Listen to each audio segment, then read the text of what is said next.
William Crookes, el investigador de Katy King. Os preguntaréis, ¿por qué está William Crookes en esta biografía si no es espírita? Cierto, no fue espírita, pero contribuyó con su trabajo ratificando los fenómenos espíritas, por lo que creo que merece estar aquí si queremos saber más de la historiografía espiritista. Comenzaré hablando de su vida y sus logros científicos, para que veamos cómo era este hombre, al que yo y muchos consideramos el mayor científico de su época. William Crookes nació en Londres el 17 de junio de 1832. Sus padres, Joseph Crookes, un sastre del norte del país, y su segunda esposa, Mary Scott, sabían que su primer hijo, de los 16 que tuvieron, era especial. Tenía una inteligencia superior y, por tanto, no tuvieron dudas en invertir en su formación. William comenzó sus estudios en una escuela secundaria en Chippenham, pero su carrera científica la emprendió cuando, con tan solo 15 años, en 1848, asistió al colegio especializado en química práctica Royal College of Chemists de Londres, y poco después fue contratado como asistente por el químico alemán August Wilhelm Hauptmann, primer director del colegio. Con tan solo 18 años ya publica sus primeros artículos científicos que hablaban de nuevos compuestos del elemento selenio, y con 22 años dejó el Royal College y se convirtió en superintendente del Departamento de Meteorología en el Observatorio Radcliffe en Oxford. Al año siguiente, en 1855, fue profesor de química en la Facultad de Ciencias de Chester. Contrajo matrimonio a los 24 años con Ellen, hija de William Humphrey de Darlington, con quien tuvo 3 hijos y una hija, y con quien compartió su interés posterior por el espiritismo. A partir de entonces, su vida transcurrió en Londres, donde invierte en sus propios proyectos, además de la investigación en laboratorios académicos con el objetivo de una mayor divulgación de la ciencia química. En 1857 es secretario de la Sociedad Fotográfica de Londres y funda, años después, una revista científica, Chemical News, que edita durante varios años. Sus publicaciones tienen un lenguaje más accesible que las revistas científicas tradicionales, y esto atrae a químicos y principiantes, consiguiendo que en 1864 fuera nombrado director de la revista trimestral de ciencia, porque era conocido por hacer ciencia pura. Después de 1880 vivió en el número 7 de Kensington Park Garden. Allí instala un laboratorio privado donde, como veremos más adelante, realizó muchas de sus investigaciones. Y para no aburriros con fechas, os cuento que desde 1880 hasta su desencarnación, ocupó varias veces el cargo de presidente de la Real Sociedad, de la Sociedad de Química, del Instituto de Ingenieros Electricistas, de la Sociedad Británica y de la Sociedad de Investigación Psíquica. Entre sus descubrimientos, el más importante, un nuevo elemento químico, al que dio el nombre de talium. Inventó el radiómetro, el espintariscopio y el tubo de Crookes, con el que investigó los rayos catódicos. Fue el primero en identificar el plasma y considerarlo el cuarto estado de la materia. Identificó también la primera muestra de helio y estudió la radioactividad. Fue reconocido por la Academia Francesa de las Ciencias, que le concedió la medalla de oro y un premio metálico. En Inglaterra le decoraron con la medalla Davy y la medalla Copley. Como premio a sus descubrimientos fue nombrado caballero por la reina Victoria y, ya conocido por Sir William Crookes, recibió la Orden al Mérito del rey Eduardo VII. Por increíble que parezca, aunque fue candidato varias veces, no consiguió el premio Nobel y, por último, tiene un cráter en la Luna que lleva su nombre. Creo que escuchando este currículum podemos hacernos una idea de la brillante mente que poseía. William Crookes murió en Londres el 4 de abril de 1919, 2 años después que su esposa, de quien había sido muy devoto. Sus primeros contactos con el espiritismo se produjeron en 1868, un año después de la muerte de su hermano Philip, que desencarnó a los 21 años por fiebre amarilla cuando trabajaba en el Caribe. Durante una sesión con el médium Frank Ernie, fue controlado por Philip, que habló de tal manera que convenció a Crook de que estaba hablando con su hermano. Parece ser que no fue el primer contacto con el mundo invisible de Crookes, ya que, según cuenta Arthur Conan Doyle en su libro Historia del Espiritismo, dice que en una anotación de su diario privado el 31 de diciembre de 1870, en un viaje que realizó a España con la expedición encargada de observar el eclipse de dicho año, escribió en él lo siguiente: «No puedo menos que recordar esta misma fecha del año pasado. Él y yo estábamos en comunicación con queridos amigos muertos, y al tiempo de dar las 12 nos desearon un feliz año nuevo.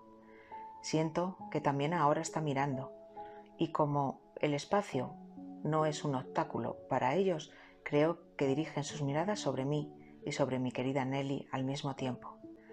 Creo que por encima de nosotros hay un ser ante el cual todos, espíritus inmortales, nos inclinamos, reverenciándole como a Padre y Señor, y mi más humilde ruego es que siga dispensándonos su protección a Nelly, a mí y a nuestros hijos». Crookes comenzó sus investigaciones psíquicas cuando el espiritismo estaba instituido en Reino Unido. Las primeras investigaciones comenzaron en 1869, durante el cual tuvo sesiones con la conocida medium señora Marshall y con otro famoso medium, J.J. Morse. Ese mismo año le dijo al físico John Tyndall que había presenciado fenómenos que parecían más allá del dominio de cualquier fuerza física, y que esto había despertado su curiosidad, por lo que quería investigar, pero bajo su control. Crookes decidió comenzar a investigar para demostrar que los fenómenos eran un engaño. Los colegas científicos no solo estaban de acuerdo, sino que aplaudían que Sir William, un hombre tan respetado, se ocupara del asunto. Pronto, decían, sabremos a qué atenernos en lo que a esta farsa se refiere. Todos consideraban que a Crookes guiaba el tesón y la honradez en su determinación. Los médiums hacían sesiones de espiritismo tanto en privado como en público, y de entre ellos uno destacaba del resto. Las proezas de Daniel Douglas Home eran conocidas en todo Reino Unido. A nuestro investigador le pasó desapercibido, y parece ser que en el verano de 1869 realizó experimentos que él creía que proporcionaban evidencia de una fuerza psíquica. Todos estos experimentos se realizaban en el laboratorio creado en su propia casa y con un conjunto de testigos que solo él podría elegir.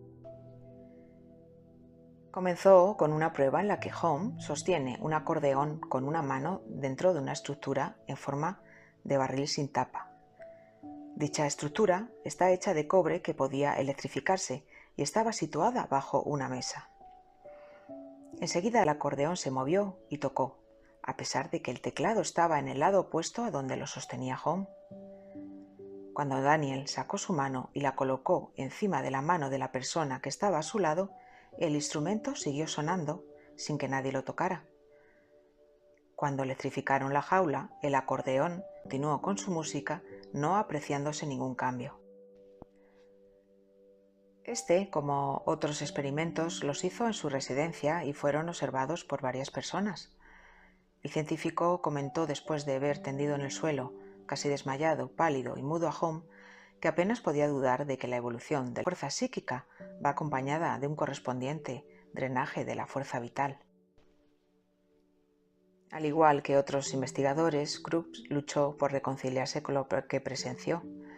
Dijo que experimentó una contradicción mental entre la razón, que lo estaba declarando científicamente imposible, y la conciencia, de que sus sentidos y de los allí presentes corroboraban lo que estaba sucediendo. Crookes es especialmente recordado por sus investigaciones sobre la medium Florence Cook, en particular la materialización de forma completa de una figura que parecía humana en todos los aspectos y que se identificaba a sí misma como Katy King. La aparición de Katy King siempre se ha considerado de gran importancia para sustentar la realidad de los fenómenos de plena materialización y, en consecuencia, ha sido repetidamente examinada desde diferentes puntos de vista. Todo comenzó cuando en cierta ocasión el señor Boltzmann dijo que Florence Cook era una farsante y ésta, en su deseo de sincerarse, con tan solo 15 años, pidió a William Crookes que la sometiera a toda clase de experimentos para comprobar sus facultades y en las condiciones que él mismo dictara, y sin otra recompensa que la declaración de su cualidad de medium comprobada cuando diera a conocer al mundo los resultados de su estudio. Estas investigaciones se realizaron en el laboratorio que, como hemos dicho, tenía en su propia casa. Florence, en trance, entraba en un diván colocado en una habitación separada por cortina. En el exterior estaba Crook con otros observadores. Cuando pasaron unos minutos apareció una mujer materializada por el ectoplasma del medium, sustancia desconocida en aquellos días. Esta mujer, distinta totalmente a la medium, podía andar, hablar e interactuar con todos como un ser independiente. Se dio a conocer como Katy King y, como ella misma explicó, había sido Annie Owen Morgan, hija del pirata Henry Morgan en la época del rey Carlos II de Inglaterra, dando detalles de este periodo imposibles de conocer por una joven de 15 años. Supongo que los escépticos dirán que las dos mujeres eran realmente una sola, pero según Crookes, él hubo entrado en el gabinete donde estaba la medium en trance sobre el diván y comprobó que la mujer que estaba en él era Florence Cook y la mujer que estaba a su lado, Katy King. En sus investigaciones, dice que estudió exhaustivamente la figura de Katy King y describe así las diferencias que observó entre las dos mujeres. La estatura de Katy varía, tenía 6 pulgadas más que la de Miss Cook. La última noche, descalza y sin ponerse de puntillas, era 4,5 pulgadas más alta que Miss Cook. En esta última noche, Katy aparecía con el cuello desnudo, su piel era perfectamente lisa al tacto y a la vista, mientras que en el cuello de Miss Cook hay una verruga muy visible, siendo la piel áspera al tacto. Las orejas de Katy no están perforadas, en cambio Miss Cook usa pendientes.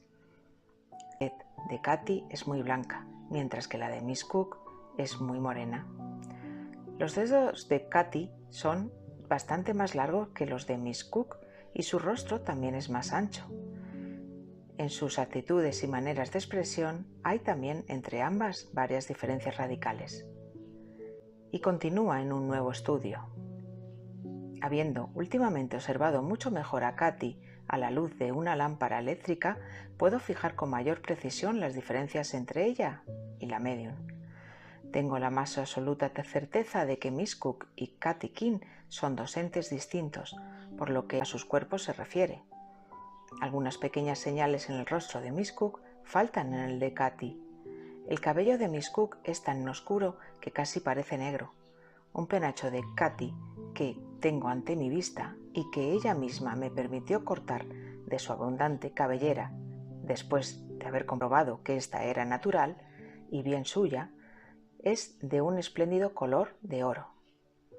Una noche tomé el pulso a Katy, latía normalmente a 75, mientras que el pulso de Miss Cook, tomado poco después, latía en la proporción de 90. Aplicando el oído al pie de Katy, sentía los latidos rítmicos de su corazón, muchos más fuertes que los del corazón de Miss Cook, cuando ésta me permitió realizar el mismo experimento después de la sesión. En otra prueba semejante comprobé que los pulmones de Katy eran más robustos que los de la medium. Esta última, por aquellos días, estaba sometida a tratamiento médico a consecuencia de un fuerte resfriado. Aparte del examen, Crook sacó 44 fotografías de Katy King, valiéndose de la luz eléctrica y que podéis encontrar en Internet. Después de esta exhaustiva e íntegra investigación, Crookes emite sus conclusiones y éstas despertaron oposición y hostilidad dentro de la comunidad científica. Vemos aquí que, aunque todos estaban de acuerdo y encantados en que el reputado científico hiciera las investigaciones, cuando no les convino el resultado, simplemente lo rechazaron. Sus dos informes iniciales sobre Home los presentó a la Royal Society en 1871 y fueron refutados. Ninguno de los dos secretarios de esa organización, ni William Sharpe ni George Stock, aceptaron una invitación a su casa para conocer a Home y observar sus hazañas. Stock simplemente opinó que debe haber habido problemas con los instrumentos de Crook, lo que Crook obviamente negó. Un crítico estadounidense afirmó que una tabla de madera utilizada en un experimento con Home no podría haber pesado lo que él afirmaba, y que Home mismo podría haberla proporcionado. Sir Williams respondió que la tabla le pertenecía y que había estado en su poder durante años, y que estaba seguro de su peso. Crook vivió un rechazo por buena parte de los científicos de la época. La Asociación Británica para el Avance de la Ciencia también se negó a publicar los informes. El responsable, Allen Thompson, se quejó públicamente de ciertos hombres de reputación, tratando de mostrar la realidad de los sueños engañosos de los practicantes del espiritismo. Escribiendo en la revista científica Nature, el físico Balfour Stewart elogió el tratamiento empírico de Crook, pero argumentó que los fenómenos podrían ser meramente imaginados por los testigos. Crook refutó esto señalando que sus instrumentos habían registrado movimientos físicos objetivos. Y como estas críticas, muchas más, como que era miope y no se podía confiar en lo que vio, que usó una iluminación de aceite fosfórico y que esta luz era engañosa, o que tenía una relación íntima con la médium. Solo muy pocos, pero elevados espíritus como Russell Wallace, Lord Rayleigh, el joven notable físico Guillermo Barrett, Cromwell, Burley y alguno más veían en aquel relato la confirmación de ideas propias o motivo suficientemente serio para continuar por el camino de las investigaciones semejantes a las de Crookes. La reacción de Sir Williams a las críticas científicas fue generalmente de exasperación. Encontró incomprensible que se dudara de su testimonio como observador científico.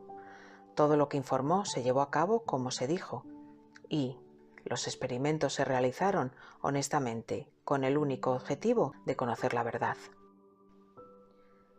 Expresó su indignación, por ejemplo, ante la sugerencia de que podría haber sido tan poco serio como para permitir que Home proporcionara sus propios materiales para los experimentos. Además, escribió: la respuesta a esta, como a todas las demás objeciones similares, es: demuestre que es un error mostrando dónde se encuentra el error, o si es un truco, mostrando cómo se realiza el truco. Pruebe el experimento completa y justamente. Si entonces se encuentra fraude, expóngalo. Si es verdad, díganlo. Este es el único procedimiento científico y esto es lo que me propongo seguir constantemente. Lo cierto es que la violencia de sus adversarios y la timidez y aún la pasividad de aquellos que estaban en el deber de sostenerle llegaron a alarmarle, y Crookes advirtió que su reputación científica peligraba, y entonces, sin recurrir a evasivas, procuró ponerse en guardia y tomó precauciones. Prohibió que sus artículos fueran reproducidos y retiró de la circulación las extraordinarias fotografías en que se le veía del brazo de Katy King materializada. A medida que pasaban los años, esa convicción fue haciéndose más sólida, o tal vez Crookes tuvo más clara conciencia de las responsabilidades morales que sobre él pesaban por consecuencia de sus excepcionales experimentos. En su discurso presidencial ante la Sociedad Británica en Bristol en 1898, habló de estas investigaciones de carácter psíquico y se expresó en estos términos: no he tocado otro punto de mayor interés y, para mí, el de más peso y de mayor alcance. En toda mi carrera científica no hay episodio más generalmente conocido que la parte que tomé hace ya muchos años en ciertas investigaciones psíquicas. Han transcurrido 30 años desde que publiqué el relato de aquellos experimentos encaminados a demostrar que fuera de nuestros conocimientos científicos existe una fuerza ejercitada por una inteligencia distinta de la inteligencia común de los mortales. No tengo que retractarme de nada de lo que entonces dije. Sigo fiel a los hechos que publiqué. Como vemos en este fragmento del discurso, bastantes años después, su creencia seguía tan firme como antes. En otra ocasión, en el curso de una entrevista, declaró: «Jamás he tenido motivo para cambiar de opinión acerca del particular. Me siento satisfecho de lo que afirmé en los primeros días de mis investigaciones. Es perfectamente cierto que hay una conexión entre este mundo y el más allá». Seguro que después de haber escuchado esta biografía comprendéis por qué no podía pasar inadvertido, ahora sí, para la historia del espiritismo. También encontré una nota de pésame escrita por Sir William en la ocasión del fallecimiento de Florence Cook, o señora Corner, como se llamaba en aquel momento. Está fechada el 24 de abril de 1904 y me gustaría terminar con ella. Dice así: «Sírvase expresar la más viva simpatía de la señora Cruz y mía a la familia por la irreparable pérdida sufrida. Espero que la creencia de que nuestros más queridos seres continúan velando por nosotros después de muertos, creencia a la cual tanto debe la mediunidad de la señora Corner o Florencia Cook, como perdurará siempre en nuestra memoria, confortará y consolará a quienes ha dejado tras de sí». Claro que nos consuela. Gracias.